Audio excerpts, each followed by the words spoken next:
ആണല്ലോ. അപ്പൊ ഇവളിങ്ങനെ കമന്റ്സ് വായിക്കുമ്പോൾ എൻ്റെ അടുത്ത് പറഞ്ഞു, എല്ലാവരും ചോദിക്കുന്നു പുതിയ പ്രൊജക്ട് പുതിയ പ്രൊജക്ട് ആണോ, അതെന്താണ് ഇവർക്ക് മറ്റേ ക്യാപ്ഷൻ വായിച്ചിട്ട് മനസ്സിലാവണില്ലെന്ന് പറഞ്ഞിട്ട് മേലോട്ട് പോയിട്ട് നോക്കുമ്പോൾ ക്യാപ്ഷൻ ഇല്ല. ഞാൻ പറഞ്ഞ ക്യാപ്ഷൻ ഇട്ടാലല്ലേ വായിക്കാൻ പറ്റൂ, വായിച്ചാലല്ലേ മനസ്സിലാക്കാൻ പറ്റൂ. അപ്പൊ അയ്യോ പറ്റിപ്പോയി എന്ന് പറഞ്ഞിട്ട് പെട്ടെന്ന് പോയി.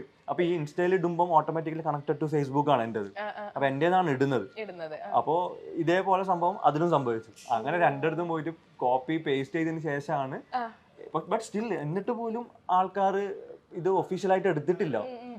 എല്ലാ ആൾക്കാരും പുതിയ പ്രൊജക്ട് എല്ലാവർക്കും പ്രോസസ് ചെയ്യാൻ കുറച്ച് ടൈം എടുക്കുമായിരിക്കും. ഓക്കെ, അപ്പം വീട് രണ്ടിലുമാണ് ശരിക്കും എല്ലാത്തിന്റെ ഒരു തുടക്കം അല്ല. അവിടെ വെച്ചിട്ടാണ് നിങ്ങൾ കണ്ടതും ഇഷ്ടപ്പെട്ടതും. അപ്പൊ നമുക്ക് ആ ഒരു സ്റ്റോറി അറിയണം. നമ്മളെല്ലാരും ഭയങ്കര എക്സൈറ്റഡ് ആണ്. സാധാരണ നമ്മളൊരു റൂമർ എന്തെങ്കിലുമൊക്കെ കേൾക്കും, പക്ഷെ നമ്മൾ അങ്ങനെ ഒന്നും കേട്ടിരുന്നത്. കാരണം നിങ്ങൾ സീരിയലിൽ നിങ്ങൾ പെയർ ആയത് കൊണ്ട് തന്നെ നമ്മളാണെങ്കിൽ ആ ഒരു രീതിയിലാണ് നമ്മളെല്ലാരും വിചാരിച്ചിരുന്നത്. പക്ഷെ പെട്ടെന്ന് നിങ്ങൾ കല്യാണം കഴിഞ്ഞപ്പോൾ നമ്മളെല്ലാരും ഭയങ്കര ഷോക്കാണ്. അപ്പൊ നിങ്ങളുടെ ആ ഒരു ലവ് സ്റ്റോറി അറിയാൻ നമ്മളെല്ലാരും ഭയങ്കര എക്സൈറ്റഡ് ആണ്. നമ്മൾ ഡീറ്റെയിൽ ആയിട്ട് തന്നെ പറഞ്ഞു തരണം. എവിടെ നിന്ന് തുടങ്ങി, എങ്ങനെ കണ്ടു, എവിടെ വെച്ച് സംസാരിച്ചു, ആരാദ്യം പ്രപ്പോസ് ചെയ്തു, എല്ലാം പറയണം. ആക്ച്വലി ഞാനാണ് തുടങ്ങിയത്. ആണോ? ഞാൻ അങ്ങോട്ടൊന്ന് പ്രപ്പോസ് ചെയ്തു. എൻ്റെ ബർത്ത്ഡേ അന്ന് ഞാൻ പ്രപ്പോസ് ചെയ്തു. പക്ഷെ പുള്ളിക്കാരൻ എന്നെ അങ്ങ് റിജക്ട് ചെയ്ത ആ സമയത്ത്. എങ്ങനെ പ്രപ്പോസ് ചെയ്തേ? ആക്ച്വലി ഞാൻ വിചാരിച്ചത് ഭയങ്കര എളുപ്പമായിരിക്കും, പക്ഷെ ഇത് എന്റെ അങ്ങനെയല്ല. നമ്മള് സിനിമയിലൊക്കെ കാണുമ്പോൾ ഫുൾ പ്രിപ്പയർ ഒക്കെ ചെയ്ത് ഓൺ ദി സ്പോട്ട് എല്ലാം പറയാന്ന് വിചാരിച്ചു. പക്ഷെ അവിടെ എത്തിയിട്ട് ഫുൾ ഇങ്ങനെ ഇവിടെ വരെ എത്തി, പുറത്തേക്ക് വരണില്ല. ഞാൻ പറയാൻ തുടങ്ങും, ഷോർട്ടിന് വിളിക്കും, ഞാൻ പോവും, തിരിച്ചു വരും, വീണ്ടും റീസ്റ്റാർട്ട് ചെയ്യും, വീണ്ടും ഷോർട്ടിന് വിളിക്കും.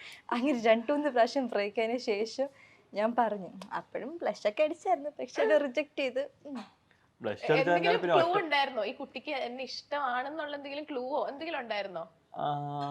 ആക്ച്വലി കുറച്ച് സൈൻസ് ഒക്കെ ഉണ്ടായിരുന്നു തോന്നുന്നു. എന്ത് സൈനാ കൊടുത്തേ? അല്ല, ആക്ച്വലി മിഡിയന്റെ സെറ്റിൽ ആദ്യം കമ്പനി ആയതും ഭയങ്കര ഫ്രണ്ട്ലി ആയതും ഞങ്ങൾ തന്നെയായിരുന്നു. പെട്ടെന്ന് കമ്പനി ആയത്. അപ്പോ അങ്ങനെ ഞങ്ങള് കാര്യങ്ങളൊക്കെ ഷെയർ ചെയ്യുന്ന വെച്ചാല് ഞാൻ എന്റെ ഫാമിലി ഒക്കെ ദുബായ് ബേസ്ഡും ദുബായും കാര്യങ്ങളൊക്കെ ഉള്ളതുകൊണ്ട് പുള്ളിക്കായിട്ട് അതിന്റെ കുറെ വിശേഷങ്ങളൊക്കെ ചോദിക്കും. എല്ലാം ഇഷ്ടമാണ്, കുറെ ലൈഫ് സ്റ്റൈലും കാര്യങ്ങളൊക്കെ ഇഷ്ടമാണ്. അപ്പൊ അതിനെ കുറിച്ച് ചോദിക്കും. അപ്പൊ പുള്ളിക്കാരത്തിനെ കുറിച്ച് ഞാൻ ചോദിക്കും. അപ്പം ക്ലാസ്സും പിന്നെ ആള് പഠിക്കായിരുന്നു ആ സമയത്ത്. അപ്പൊ ഞാൻ കുറച്ചിങ്ങനെ ഉപദേശിക്കാറൊക്കെ ഉണ്ട്. റിജക്ട് ചെയ്തതിനു ശേഷം എനിക്കൊരു വലിയ ലെക്ചറും കിട്ടിയായിരുന്നു. അത് ഇപ്പൊ അങ്ങനെ വെറുതെ തോന്നുകയാണ്. മേ ബി സീരിയസ് അല്ലായിരിക്കും, നീ നിന്റെ സ്റ്റഡീസിന്റെ കോൺസെൻട്രേറ്റ് ചെയ്യൂ എന്നൊക്കെ പറഞ്ഞ് അങ്ങനെ വിട്ട്. ആക്ച്വലി ഞാൻ അതിന്റെ മുമ്പ് കുറച്ച് മുമ്പ് ഒരു ബ്രേക്കപ്പ് പറയട്ടെ? അല്ല, ഇവിടെ എന്തും പറയാം. ഇത് കഴിഞ്ഞിട്ട് ഞങ്ങളൊന്നും കാണാണ്ടല്ലോ പുറത്തുനിന്ന്, അതുകൊണ്ട്. അപ്പോൾ ഒരു ബ്രേക്കപ്പ് ഒക്കെ കഴിഞ്ഞിട്ട് അതിന്റെ ഒരു ഹാങ് ഓവർ ഒക്കെ കഴിഞ്ഞ് നിൽക്കുന്നുണ്ട്. അത് കഴിഞ്ഞപ്പം ഞാൻ സെൽഫായിട്ട് ഒരു ലവ് ലൈഫ് ലവ് ലൈഫ് എനിക്ക് ലക്കല്ല, എനിക്ക് പറ്റില്ല എന്നൊക്കെ വിചാരിച്ചിട്ട് സെൽഫായിട്ട് സിഗ്മ അടിച്ച് നടക്കുകയായിരുന്നു. അപ്പൊ പുള്ളിക്കാരത്തി പ്രപ്പോസ് ചെയ്ത സമയത്ത് ഞാൻ പറഞ്ഞു 2 കാര്യങ്ങളുണ്ടായിരുന്നു സത്യം പറഞ്ഞാൽ. ഒന്ന്, ഞാൻ തീരുമാനിച്ച എൻ്റെ ലൈഫ് എന്നുള്ളൊരു സാധനം സിംഗിളായിട്ട് പോകാന്നുള്ളൊരു തീരുമാനത്തിനെ കുറിച്ചുണ്ടായിരുന്നു. പിന്നെ ഞാൻ പറഞ്ഞ പോലെ യങ് ഏജ് ആണല്ലോ, അപ്പോൾ ഒരു അട്രാക്ഷൻ തോന്നിയതായിരിക്കാം.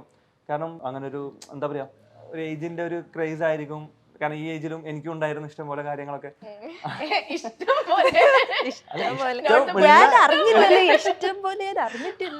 അത് ആധികാരികമായി അല്ല, ആലങ്കാരികമായി വന്നത്. അപ്പൊ അങ്ങനെ ഒരു ഇൻഫാക്ച്വേഷൻ ആയിരിക്കും. ഇത് ബൈ ടൈം അത് പോയിക്കോളും, അത് അത്ര സീരിയസ് ആയിരിക്കില്ല. പിന്നെ പുള്ളിക്കാരത്തി കുറച്ച് പ്രശ്നങ്ങളും കാര്യങ്ങളൊക്കെ ഉണ്ടായിരുന്നു. ഞാൻ ആദ്യം അറിയില്ലായിരുന്നു സംഭവങ്ങളൊന്നും. അപ്പൊ നമ്മളിങ്ങനെ പല സമയത്തും ഞാനിങ്ങനെ സങ്കടപ്പെട്ട് കണ്ടപ്പോൾ ഒരു ദിവസം ഞാൻ ചോദിച്ച് അറിഞ്ഞതാണ്. എന്താ വെച്ചാൽ അധികം ഞാനിങ്ങനെ ചില മൂഡ് ഓഫിൽ കാണുമ്പോൾ കൂടെ എപ്പോഴും വന്നിട്ട് ഞങ്ങളായിരിക്കും അധികം സീൻസ് ഒരുമിച്ച്, അധികം കാണുന്നത് ഒരുമിച്ച്. അപ്പം കൂടെ നിൽക്കുന്ന ആളൊരു മൂഡ് ചേഞ്ച് ആയെങ്കിൽ അറിയാലോ. കാരണം ആക്ച്വലി പുള്ളിക്കാർ ഭയങ്കര പോസിറ്റീവാണ്, ഭയങ്കര രസമാണ് ചിരിച്ച് കളിച്ച് സംസാരിക്കുമ്പോഴൊക്കെ. അപ്പൊ അതില്ലാത്തൊരു ടൈം നമുക്ക് അറിയാലോ. അപ്പൊ അങ്ങനെ ഞാനിങ്ങനെ ചോദിച്ച് അപ്പൊ ആദ്യം പറഞ്ഞില്ല. അപ്പൊ പിന്നെ സംഭവങ്ങൾ ഷെയർ ചെയ്യാൻ തുടങ്ങിയപ്പം അല്ലറ ചില്ലറ പ്രശ്നങ്ങളും കാര്യങ്ങളൊക്കെ ഉണ്ടായിരുന്നു വീട്ടിൽ. അപ്പൊ അത് വന്നതുകൊണ്ട് ഞാൻ അതിനെ സപ്പോർട്ട് ചെയ്ത് സംസാരിച്ചു. അങ്ങനെ പുള്ളിക്കാരത്തേക്ക് ഒരു പീസ്, ഒരു സമാധാനമായി ഷെയർ ചെയ്യുന്നത്. അപ്പൊ ആദ്യം മേ ബി വിശ്വാസം വന്ന് കാണില്ല തന്നെ ആയിരിക്കാലോ. അങ്ങനെ പിന്നെ പിന്നെ ഷെയർ ചെയ്ത സമയത്ത് ഞാൻ അതിനെ കുറിച്ചിട്ട് സംസാരിക്കുമ്പോഴും സമാധാനിപ്പിക്കുമ്പോഴൊക്കെ പുള്ളിക്കാരത്തേക്ക് അതൊരു സമാധാനം. അതാണ് slowly turn into love എന്ന് ഞാൻ വിചാരിക്കുന്നു അല്ലെ. അതെ, കുറെ പ്രശ്നങ്ങളുടെ ഇടയിൽ ഒരു പീസ് കിട്ടുമ്പോൾ നമുക്ക് ഒരു ഹാപ്പിനെസ് ഉണ്ടാവില്ല. അപ്പൊ അങ്ങനെ അപ്പൊ ഞാൻ വിചാരിച്ചു ഡെഫിനറ്റ്ലി വീട്ടിൽ നിന്ന് കിട്ടാത്ത ഒരു സപ്പോർട്ടോ കെയറോ കിട്ടിയത് കൊണ്ടാവാം, അല്ലെങ്കിൽ അങ്ങനെ കൂടുതൽ ഒരു സപ്പോർട്ട് കൊടുത്തതുകൊണ്ടോ, ഒരു നമ്മളൊന്ന് കൺസേൺ ചെയ്യുന്നത് കൊണ്ടായിരിക്കാം അങ്ങനെ ഒരു അട്രാക്ഷൻ തോന്നിയത്. അതൊരു ഇഷ്ടമായിരിക്കില്ല, യഥാർത്ഥം ഇഷ്ടമായിരിക്കില്ല എന്നൊക്കെ വിചാരിച്ചിട്ടാണ് ഞാൻ ഒരുപാട് ഉപദേശിച്ച് നിന്ന്. പിന്നെ പുള്ളിക്കാരത്ത് അത് സീരിയസ് ആയി വരുമ്പോൾ ഞാൻ പറഞ്ഞു, നീ ഒരു കാര്യം ചെയ്യും, നീ പഠിത്തം കംപ്ലീറ്റ് ചെയ്യും. നീ ഈ പ്രൊജക്റ്റൊക്കെ കഴിഞ്ഞിട്ട് പഠിത്തമൊക്കെ കംപ്ലീറ്റ് ചെയ്തിട്ട് എന്നെ കാണാതിരിക്കുന്ന സമയത്ത്, ഇപ്പം നമ്മളെപ്പോഴും കാണുകയാണല്ലോ, സീരിയലിന് വേണ്ടി കാണുകയാണ്, അപ്പം may be you feel that. അപ്പോൾ കാണാതൊക്കെ ഇരിക്കുമ്പോൾ കുറേ കാലമൊക്കെ കഴിഞ്ഞിട്ട് ഉണ്ടെങ്കിൽ നമുക്ക് ആലോചിക്കാം. പക്ഷെ 1 ഇയർ കൊണ്ട് നിനക്ക് ഇതിന്നൊരു കുറവുണ്ടാവും എന്ന് ഞാൻ പറഞ്ഞിട്ട് ചലഞ്ച് വെച്ചു. അപ്പോൾ എൻ്റെ അടുത്ത് പറഞ്ഞു, അപ്പോൾ ഈ 1 ഇയർ കൊണ്ട് കുറഞ്ഞില്ലെങ്കിൽ എന്നെ അക്സെപ്റ്റ് ചെയ്യുമെന്ന് വെച്ചു. ഞാൻ പറഞ്ഞു, നീ അങ്ങനെ എടുക്കണ്ട, അപ്പോൾ ചലഞ്ചിന് വേണ്ടിയിട്ട് നീ അത് കീപ്പ് ചെയ്തുകൊണ്ട് പോകും, വെച്ചോണ്ട് പോകും. അപ്പം അങ്ങനെ വേണ്ട, നീ ഫ്രീ ആയിട്ട് വിട്. നിനക്ക് എന്താണോ നിനക്ക് തോന്നുന്നത്, നിന്റെ ഹാപ്പിനെസ്, നീ ചിരിക്ക്, നീ എൻജോയ് ചെയ്യ്, നീ be happy in your work. നിന്റെ പഠിത്തം കാര്യങ്ങളൊക്കെ കോൺസെൻട്രേറ്റ് ചെയ്യും. കാരണം നാളെ എപ്പോഴും നിന്റെ അടുത്ത് ആരില്ലെങ്കിലും നിന്റെ കയ്യിൽ ഉണ്ടാകാൻ പോകുന്ന ഒരു പവർഫുൾ ടൂൾ അല്ലെങ്കിൽ നിങ്ങളുടെ എഡ്യൂക്കേഷനാണ്. എപ്പോഴും നിന്റെ കയ്യിലുള്ളൊരു ധൈര്യം. അതിന് ആര് നിന്നെ ഒഴിവാക്കിയാലും നിന്റെ കാര്യം നിനക്ക് നോക്കാൻ നിന്റെ എഡ്യൂക്കേഷൻ മതി. അത് ഞാനായാലും വീട്ടുകാരായാലും ആരായാലും. അപ്പം നീ അത് കംപ്ലീറ്റ് ചെയ്യും, ഡിഗ്രി എടുക്കും, നീ നിന്റെ സർട്ടിഫിക്കറ്റ് എടുക്കും. എന്നിട്ട് നീ ഇൻഡിപെൻഡൻ്റ് ആയിട്ട് നിൽക്കുമ്പോൾ നിനക്ക് അറിയും ആരെ നിനക്ക് വേണം, ആരെ നിനക്ക് വേണ്ട, എന്താണ് നിന്റെ ഇഷ്ടം, എന്താണ് നിനക്ക് ഇഷ്ടമില്ലാത്തത്. ഇപ്പോഴത്തെ നിന്റെ ഫേവറേറ്റ്സ് ആ ടൈമിൽ നിനക്ക് ഇഷ്ടമില്ലാത്തതാവും. ഇപ്പം നീ വിചാരിക്കുന്ന ഡിസ്റ്റർബൻസ് ആ സമയത്ത് നിന്റെ ലൈഫിൻ്റെ ഭാഗങ്ങളാവും.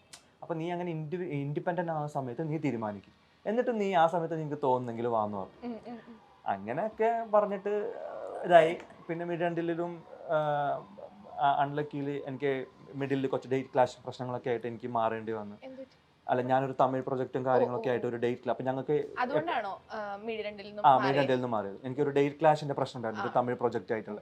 അപ്പം ഞാനത് ഓൾറെഡി കമ്മിറ്റ് ചെയ്തതായിരുന്നു. ഞാൻ മുമ്പേ റിപ്പോർട്ട് പറഞ്ഞിട്ടുണ്ടായിരുന്നു, ഇൻഫോം ചെയ്തിട്ടുണ്ടായിരുന്നു. അപ്പോൾ അത് ചെറിയൊരു പ്രശ്നങ്ങളൊക്കെ ആയിട്ട്, ഐ മീൻ ഡേറ്റിന്റെ ക്ലാഷ് ഒക്കെ ആയിട്ട് എനിക്ക് അതിൽ നിന്ന് മാറേണ്ടി വന്നു. സൽമാൻ ഒരു ബ്രേക്കപ്പ് കഴിഞ്ഞ് നിൽക്കുന്ന സമയമായിരുന്നു. പിന്നീട് പ്രണയത്തിലൊന്നും വിശ്വാസമില്ലാതെയായി. കരിയറിൽ കൂടുതൽ ശ്രദ്ധിക്കുക, യാത്രകൾ ചെയ്യുക എന്നതൊക്കെയായിരുന്നു സൽമാന്റെ തീരുമാനം. ആ സമയത്താണ് മേഘ പ്രപ്പോസ് ചെയ്യുന്നത്. അത് പ്രായത്തിന്റെ പക്വതക്കുറവായിരിക്കും എന്ന് കരുതി സൽമാൻ റിജക്റ്റ് ചെയ്തു. നീണ്ട ഒരു ഉപദേശവും തന്നു എന്നാണ് മേഘ പറയുന്നത്. മേഘയും ആ സമയത്ത് ചില ഫാമിലി പ്രശ്നങ്ങൾ നേരിടുന്നുണ്ടായിരുന്നു. അതിനൊക്കെ സൽമാൻ കൂടെ നിൽക്കുകയും ആശ്വാസമാവുകയും ചെയ്തിട്ടുണ്ട്. അതുകൊണ്ട് തോന്നുന്നതാകും എന്ന് സൽമാൻ പറഞ്ഞു. ഇപ്പോൾ നീ പഠിക്കേണ്ട പ്രായമാണ്, ആദ്യം പഠനം പൂർത്തിയാക്കുക, ഇത് കാഷ്വലായി വിടൂ. കുറച്ച് വർഷങ്ങൾ കഴിഞ്ഞിട്ടും നിന്റെ ഉള്ളിൽ ഈ ഫീലിങ്സ് ഇതേപോലെ ഉണ്ടോ എന്ന് നോക്കൂ. ഉണ്ടാവില്ല, അപ്പോൾ പുതിയ ചുറ്റുപാടുകൾ നിന്നെ മാറ്റും എന്നൊക്കെ പറഞ്ഞാണ് സൽമാൻ ഒഴിവാക്കാൻ ശ്രമിച്ചത്. തങ്ങൾ 2 മതത്തിൽപ്പെട്ടവരാണ്, പ്രായവ്യത്യാസമുണ്ട്, എന്നാൽ ഇന്നത് വലിയ കാര്യമല്ല എന്നാണ് മേഘയും സൽമാനും പറയുന്നത്. പരസ്പര സ്നേഹവും അണ്ടർസ്റ്റാൻഡിങ്ങും വിശ്വാസവും ഉണ്ടെങ്കിൽ 2 പേരുടെ ജീവിതം അവരുടെ സ്വാതന്ത്ര്യമാണെന്ന് മേഘയും സൽമാനും പറയുന്നു.